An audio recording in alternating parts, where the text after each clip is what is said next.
fragmented timetable of a busy life leads to the increased adoption of games that suit dip-in play, accessible games that you can pick up and enjoy for a few minutes at a time. Such games are usually devoid of story beyond obvious context, and demand that they be intuitive and visually appealing. The games of this sort that have at one time or another hooked into my brain are Gemcraft, Bloons TD5, Clicker Heroes, and Tap Titans. There have been others, but none that commanded so much of my time, if not necessarily my enjoyment. These games burrow into my mind's reward centers, similarly I suppose to the likes of Diablo 2 and any other game that's friendly to those who habitually min-max gameplay.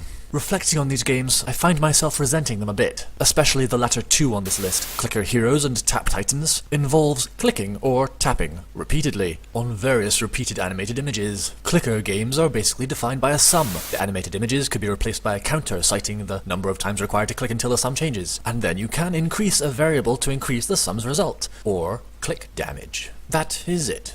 The ingenuity on display here is the boiling down of the Skinner box elements derived from RPG stat-based systems to their rawest form. The best clicker games add layers of complexity to their sums and rhythmically drip rewards and bonuses to make the number-increasing simulator feel like some benchmark is regularly achieved. I can't actively recommend clicker games beyond outlining the ingenuity of these superior examples. At time of writing, nearly 14,000 people are playing Clicker Heroes on Steam, as many as are playing Dark Souls 3 and Starbound combined, or 14 times the number playing No Man's Sky. I hope most of these people are AFK using auto-clickers, but having fallen for that myself, I know how much time Clicker Heroes still demands. Creating outstanding tower defense games is a different and more layered way of representing this sum game, where towers and upgrades add to your sum output, challenged by increasingly tough waves of enemies instead of increasingly high-numbered individual gifts. The depth of Gemcraft and Bloons TD5 outstrip most other tower defense games. Gemcraft allows players to concoct their own mix of tower effects throughout numerous levels and varied difficulties. Bloons TD5 has many tower types with some unusual applications. Both games very effectively motivate players by offering various tiers of upgrades attained through different modes of play. Gemcraft Chasing Shadows is the best tower defense game I'm aware of, being better than BTD5 at motivating players to engage in endless modes and requiring a little more thought to attain mastery. Both games, especially BTD5, begin to lag substantially when monster or balloon filled, so perhaps BTD5 was wise to avoid nudging players down this path. I'd recommend them both, though. Kingdom Rush is also diverting, but it doesn't have the depth to steal quite so many hours, which could be seen as to its credit. In general, though, I'd recommend organizing your life so as to be able to set aside more significant chunks of time to enjoy more nutritious games.